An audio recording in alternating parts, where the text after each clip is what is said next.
Muito obrigada, Senhora Presidente, Senhoras e Senhores Deputados. Queria também começar por cumprimentar o Senhor Diretor do Observatório Europeu das Drogas e da Toxicodependência, por mais uma vez se associar à apresentação deste relatório.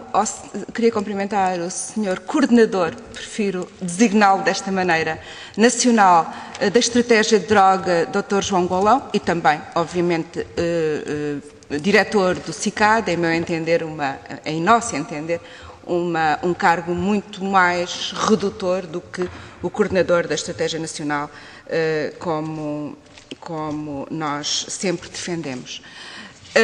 Um cumprimento também muito especial ao Dr. Manuel Cardoso pela apresentação do novo plano e felicito a apresentação deste novo plano que tem aqui uma estratégia de integração ao nível de um tratamento igualitário para todo tipo de dependências. Relativamente a essas matérias, obviamente que não nos vamos pronunciar porque faloemos depois de alguns resultados que a prática nos trará quando este plano for executado. E também um cumprimento muito especial ao Dr. Gonçalo Figueiras por se associar a esta apresentação. Nós acabamos de ver o resultado de um trabalho de grande qualidade que tem vindo a ser desenvolvido pelo anterior IDT e agora continuado pelo CICAD, que não é mais do que o empenho dos profissionais que têm dedicado a esta área uma grande dedicação, desculpem-me o pleonasmo, e um grande profissionalismo que nos permite, de facto, ter estes resultados que são resultados de sucesso de uma estratégia e de uma política que Portugal veio desenvolvendo nos últimos anos, onde associou, por um lado, a prevenção, a política de redução de riscos, de tratamento, de reinserção e, a partir de 2000, também de dissuasão da toxicodependência. Este relatório é ainda o reflexo destas políticas integradas. A nova estratégia ainda não está em avaliação, sê-lo-á seguramente no decurso dos próximos anos, até porque ainda não há tempo para podermos avaliar essa nova estratégia. Sabemos, contudo, e o PS, o Grupo Parlamentar do Partido Socialista, tem vincado publicamente a nossa posição relativamente a esta mudança, uma mudança onde, em nosso entender, se perdeu este caráter mais integrado dos serviços num único organismo e passou a ter uma outra estratégia de funcionamento, que reflete também a tradução da perda de importância desta área relativamente a todas as outras, porque o CICAD é uma direção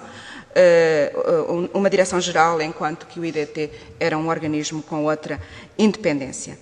Também não podemos deixar de referir que, no decurso deste ano, a estratégia adotada pelo atual Governo levou à desmobilização, à desmotivação de alguns profissionais, desde logo porque também não os implicou na definição da nova política e estas indefinições irão seguramente traduzir-se na forma como as estratégias de intervenção estão a ser levadas a cabo.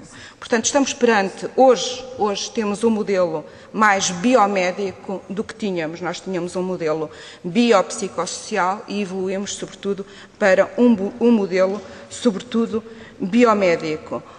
Os CRIs foram integrados nas ARS. Um ano depois, ainda não há uma personalidade jurídica destes CRIs, que, ao que nos parece, evoluirão para centros de resposta integrada e de comportamentos aditivos e de dependência, mas ainda não há, de facto, esta definição e um ano depois era desejável que ela tivesse sido feita.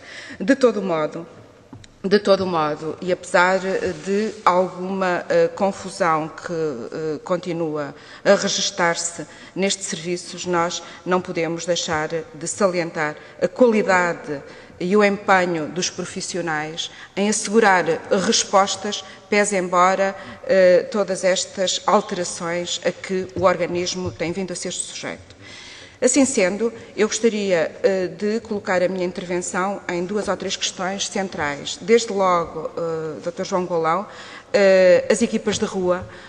Nós temos conhecimento de que alguns financiamentos estão atrasados, outros estão reduzidos, o que tem levado a uma certa desvinculação por parte das respostas.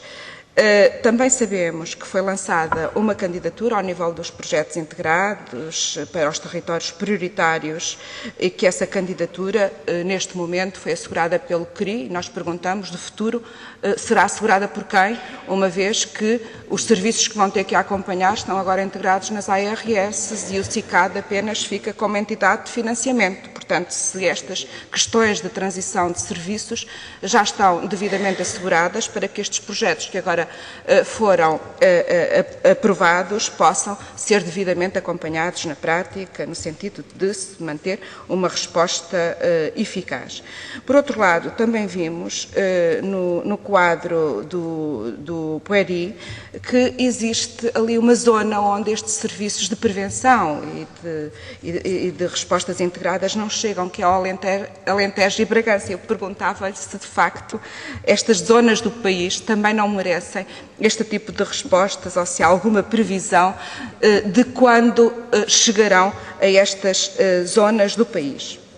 A prevenção é, de facto, uma área estratégica extremamente importante e também gostávamos de perceber como é que, num clima em que as próprias escolas estão a desinvestir numa disciplina, que é a disciplina para a cidadania, como é que articulam com todo este investimento, que nos parece ser grande e desejável, por parte da prevenção dos comportamentos aditivos. Portanto, quais são as dificuldades com as quais, neste momento, os serviços deparam, dado que, ao nível das escolas, houve uma desmobilização da atividade onde este projeto iria ser integrado.